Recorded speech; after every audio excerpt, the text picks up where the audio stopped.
Alors, comme je vous l'ai dit, mon travail, c'est d'accompagner des équipes, les accompagner à devenir. Devenir quoi? C'est elle qui le fixe. Moi, j'ai une posture d'accompagnante, de facilitatrice, on appelle ça maintenant. Et c'est important, en tant qu'équipe, d'être au clair de ce que nous voulons devenir, ce que nous voulons atteindre, ce que nous voulons accomplir, ce que nous voulons réaliser. Et j'ai remarqué que si cette vision du devenir n'est pas partagée, n'est pas complètement alignée, là commencent les problèmes dans l'équipe.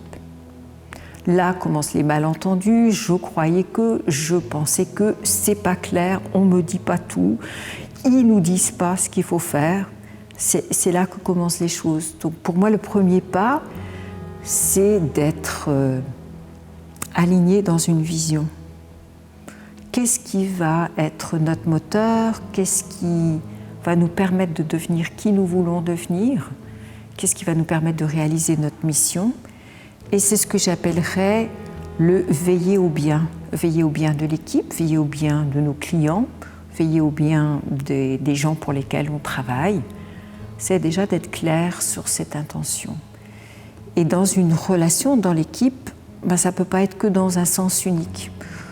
Et plus on est autonome, plus ça requiert de nous une bonne volonté de coopérer.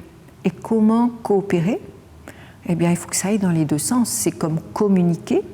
Il y a du co. Co, ça veut dire ensemble, ça veut dire mutuel. Et le troisième ingrédient que je trouve vraiment facteur déterminant, c'est la clarté.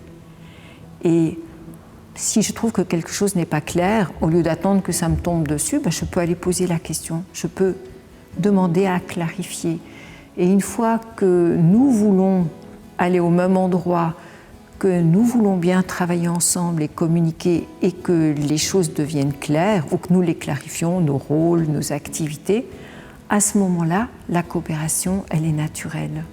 Nous pouvons coopérer sur une base partagée. Et ça, souvent, ça requiert ce courage d'oser s'exposer, oser poser des questions, ouvrir. Et finalement, qu'est-ce que c'est? Ce sont les qualités du cœur, le courage, l'ouverture, la tranquillité avec laquelle j'ose poser des questions. Ça vient pour moi de cette ouverture du cœur.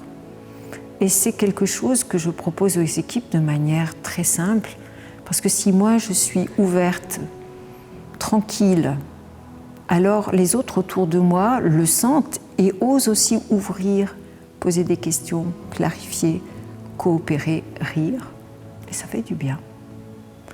Voilà, donc un petit truc de se dire, est-ce que même au travail, j'ose ouvrir mon cœur et faire confiance à ce qui est là et à ce qui est là dans l'autre aussi, et oser clarifier nos intentions, nos manières de faire, notre manière de vivre ensemble pour trouver ce qui va nous faire tous du bien.